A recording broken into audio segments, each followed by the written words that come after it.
Good evening. ఈరోజు క్లాస్లో మనము లోక్పాల్కు సంబంధించిన అంశాల గురించి మనం చర్చించుకుందాం. అయితే ఇంత ప్రత్యేకంగా ఈరోజు లోక్పాల్ గురించి మనం మాట్లాడుకోవడానికి గల కారణం ఏమిటి అంటే, ఇటీవలే లోక్పాల్కు సంబంధించి ఒక నూతన చైర్పర్సన్ని నియమించడం అంటూ జరిగింది. ఇటువంటి చేంజెస్ వచ్చినప్పుడు, ఇటువంటి అత్యున్నత ఇన్స్టిట్యూషన్స్లో చేంజెస్ వచ్చినప్పుడు అది డెఫినెట్గా రాబోయే ఏదో ఒక పరీక్షలో అడిగే అవకాశం ఉంటుంది. క్లియర్? ఇది పాయింట్ నెంబర్ 1. అందుకని లోక్పాల్ గురించి మనం ఈరోజు చర్చించుకుంటున్నాం.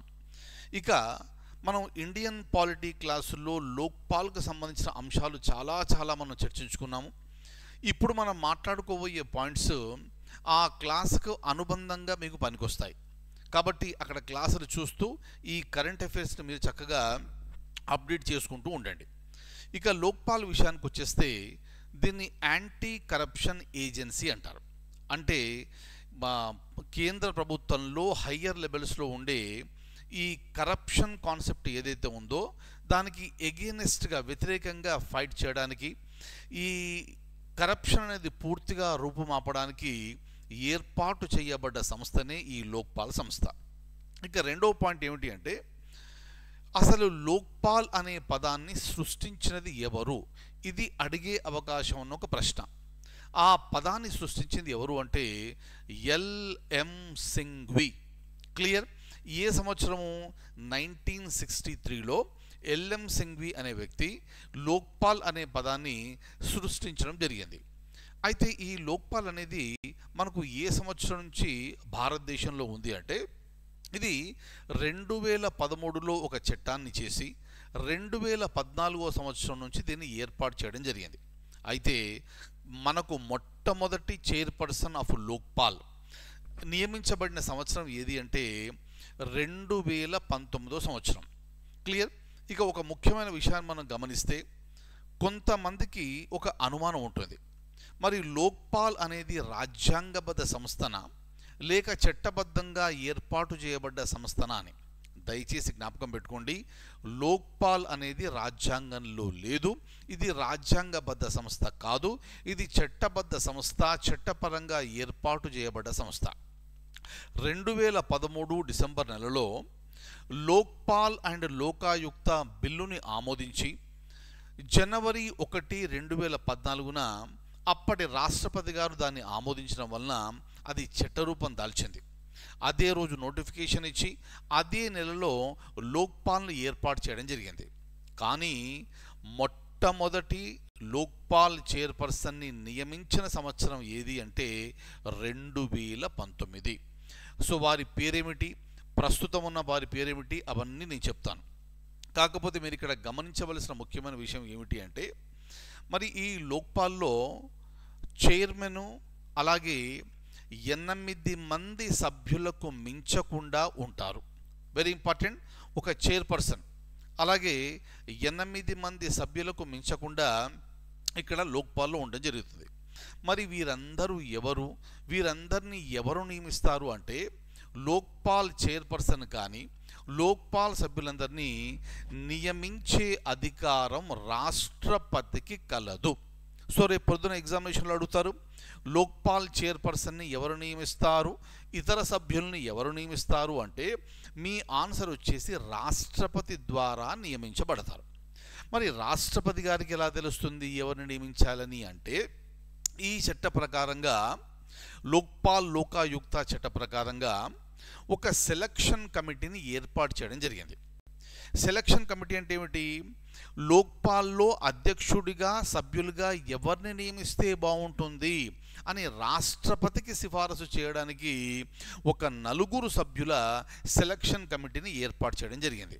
అయితే మీకు ఎగ్జామినేషన్ పాయింట్ ఆఫ్ వ్యూలో ఈ 4 సెలక్షన్ కమిటీ సభ్యులు ఎవరు అనేది మనకు ఇంపార్టెంట్.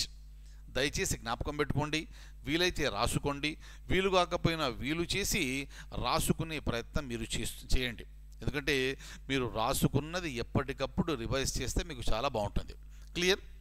అలాగే ఈ సెలక్షన్ కమిటీ సభ్యులు ఎవరు అంటే, నెంబర్ 1 ప్రధానమంత్రి, నెంబర్ 2 లోక్సభ స్పీకర్, నెంబర్ 3 లోక్సభలో ప్రతిపక్ష నాయకుడు. నెంబర్ 4 భారత ప్రధాన న్యాయమూర్తి లేదా సుప్రీంకోర్టు సిట్టింగ్ జడ్జి ఎవరైతే భారత ప్రధాన న్యాయమూర్తితో నామినేట్ చేయబడతారో వారు. చూడండి, ప్రధానమంత్రి మీకు జ్ఞాపకం ఉంటుంది, లోక్సభ స్పీకరు జ్ఞాపకం ఉంటుంది. ఇక నెంబర్ 3 లోక్సభలో ప్రతిపక్ష నాయకుడు మీకు జ్ఞాపకం ఉంటుంది. నెంబర్ 4 వచ్చేసి ఖచ్చితంగా భారత ప్రధాన న్యాయమూర్తి అనే నియమం లేదు. ఉంటే భారత ప్రధాన న్యాయమూర్తి ఉండవచ్చును, లేదా ఆయన చేత నామినేట్ చేయబడిన వ్యక్తి ఎవరైనా కూడా ఈ సెలక్షన్ కమిటీలో ఉండే అవకాశం ఉంది. ఈ పాయింట్స్ మీరు జ్ఞాపకం పెట్టుకోండి. అయితే ఇలా నియమించబడే వ్యక్తులు ఎవరు కూడా 45 సంవత్సరాల వయసుకు తగ్గి ఉండకూడదు. వారు 45 సంవత్సరాల పైబడిన వారు అయి మాత్రమే ఉండాలి. Clear, very very important. అలాగే ఉన్న సభ్యుల్లో కనీసం 50 మంది జుడిషియల్ మెంబర్స్ అయి ఉంటే మిగతా 50 మంది సభ్యులు 50% సభ్యుల్లో వారు అక్కడ ఎస్సీలు, ఎస్టీలు, ఓబీసీ, మైనారిటీ అలాగే మహిళలకు సంబంధించిన అభ్యర్థులు అయి ఉండాలి. ఇది చట్టంలో చెప్పబడి ఉంది. క్లియర్. మరి అలాగే వీరి పదవీ కాలం ఎంత, లేదా వీరు ఎప్పుడు రిటైర్ అవుతారు అంటే వీరి పదవీ కాలం 5 సంవత్సరాలు లేదా వారికి 70 సంవత్సరాల వయసు వచ్చే వరకు ఈ రెండిటిలో ఏది ముందవుతే అది.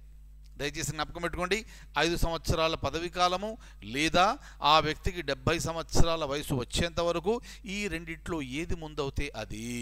Very very very very important. Clear. So దయచేసి ఈ పాయింట్స్ అన్ని కూడా మీరు జ్ఞాపకం పెట్టుకోండి. ఇక మరి ఎవరు కంప్లైంట్ చేయవచ్చు ఇక్కడ ఎవరికి లోక్పాల్కు అంటే ఈ లోక్పాల్కు ఎవరైనా కంప్లైంట్ చేయవచ్చు. దేని మీద? కరప్షన్ కేసెస్ మీద. ఎవరి మీద కంప్లైంట్ చేస్తారు అంటే ప్రధానమంత్రి మీద కంప్లైంట్ చేయవచ్చు, మాజీ ప్రధానమంత్రుల మీద కంప్లైంట్ చేయవచ్చును, కేంద్ర మంత్రుల మీద కంప్లైంట్ చేయవచ్చును, లోక్సభ సభ్యులు, రాజ్యసభ సభ్యులపైన కంప్లైంట్ చేయవచ్చును. అక్కడ కేంద్రంలో ఉండే group A, B, C D officers ఎవరిపైన కూడా కంప్లైంట్ చేసే ఎవరైనా కంప్లైంట్ చేయవచ్చును, ఎవరి మీదైనా కంప్లైంట్ చేయవచ్చును. ఇది చట్టంలో చెప్పబడి ఉంది. క్లియర్. సో దయచేసి ఈ పాయింట్స్ అన్ని మీరు జ్ఞాపకం పెట్టుకోండి. ఎగ్జామినేషన్ పాయింట్ ఆఫ్ వ్యూ ఇవన్నీ కూడా వెరీ వెరీ ఇంపార్టెంట్. అయితే నేను మీకు చూపించవలసిన ముఖ్యమైన విషయం ఏమిటంటే మొట్టమొదటి లోక్పాల్ చైర్ పర్సన్ ఎవరు అంటే శ్రీ జస్టిస్ పినాకీ చంద్ర ఘోష్. చూడండి, ఈ ప్రశ్నని జనరల్ నాలెడ్జ్కి సంబంధించి ఎప్పుడైనా అడగవచ్చు భవిష్యత్తులో ఏ పరీక్షలోనైనా సరే. క్లియర్. సో ఇప్పుడు మీరు రాస్తున్నారు, రేపు పొద్దున మీ తమ్ముడు కానీ చెల్లి కానీ రాస్తారు, లేదా ఆ తర్వాత ఇంకెవరైనా రాస్తారు.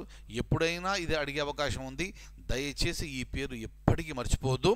జస్టిస్ పినాకీ చంద్ర ఘోష్ లోక్పాల్ యొక్క మొట్టమొదటి చైర్పర్సన్గా నియమించబడ్డారు. అయితే ఇప్పుడు ఎవరు అనేది ఇంపార్టెంట్. క్లియర్. ప్రస్తుతం ఉంది ఎవరంటే right former supreme court judge Ajay Manikrao Khanwilkar. దయచేసి ఇది జ్ఞాపకం పెట్టుకోండి, రాసుకోండి. అయితే మీరు పరీక్షకు వెళ్ళే ముందు ప్రస్తుత చైర్పర్సన్ ఎవరు లోక్పాల్కు అని ఒకసారి గూగుల్ సెర్చ్ చేసి ఈ పేరు ఆ పేరు మ్యాచ్ చేసుకుని మీరు వెళ్ళండి. క్లియర్. ఎందుకంటే మీరు ఎగ్జామినేషన్ ఇప్పుడు రాయొచ్చు, ఈ సంవత్సరం రాయొచ్చు, వచ్చే సంవత్సరం రాయొచ్చు. క్లియర్. మరి అప్పటి వరకు ఈ పేరు మారిపోయే అవకాశం ఉంటుంది, కారణం ఏదైనా కూడా. కాబట్టి ఎగ్జామ్కి వెళ్ళే ముందు ఇటువంటివన్నీ కూడా ఒకసారి అప్డేట్ చేసుకోండి, లేదా రెగ్యులర్గా ఏదైనా మంచి పేపర్ చదవండి. ప్రతి పేపర్లో కూడా ఇన్ఫర్మేషన్ వస్తుంది. ఎప్పటికప్పుడు అప్డేట్ చేసుకుంటూ పోతే ఎగ్జామినేషన్కు మీరు సిద్ధంగా ఉన్నట్టు. Thank you so much. ఇక ముఖ్యమైన విషయం ఏంటంటే మనం టీఎస్పీఎస్సికి సంబంధించిన గ్రూప్ 1, గ్రూప్ 2 కోర్సులు ఇంగ్లీష్ మీడియం, తెలుగు మీడియము, అలాగే ఏపీపీఎస్సికి సంబంధించిన గ్రూప్ 2 మెయిన్స్ కోర్సెస్ మనము మన కళ్యాణ్ టైమ్స్ యాప్లో మనం అందిస్తున్నాం. ఇక ఈ పరీక్షలు రాయాలి అనుకున్న విద్యార్థులందరూ కూడా చక్కగా డిస్క్రిప్షన్లో మన యాప్ లింక్ ఇచ్చాను. ఆ యాప్ మీరు డౌన్లోడ్ చేసుకోండి. రైట్. చేసుకొని మీకు కావాల్సిన కోర్సులో జాయిన్ అవ్వండి. అద్భుతమైన క్లాసులు, నాణ్యమైన క్లాసులు అవన్నీ మీకు అందించబడతాయి. అలాగే ఈ ఛానల్ ద్వారా మీకు ఉచిత కరెంట్ అఫైర్స్ కూడా మేము అందిస్తున్నాము. రైట్. సో ఆ విధంగా మీరు జాయిన్ అయ్యి ప్రిపరేషన్ మొదలుపెట్టండి. క్లియర్. అక్కడ యాప్లో నా మొబైల్ నెంబర్ ఉంటుంది, అలాగే నా మెయిల్ ఐడి ఉంటుంది. మీ డౌట్స్ అన్నీ కూడా నాకు మెయిల్ చేయవచ్చు. ఎప్పటికప్పుడు దాన్ని నేను క్లియర్ చేస్తూ ఉంటాను. I wish you all very, very good luck for all the forthcoming examinations. Thank you so much. Take very good care.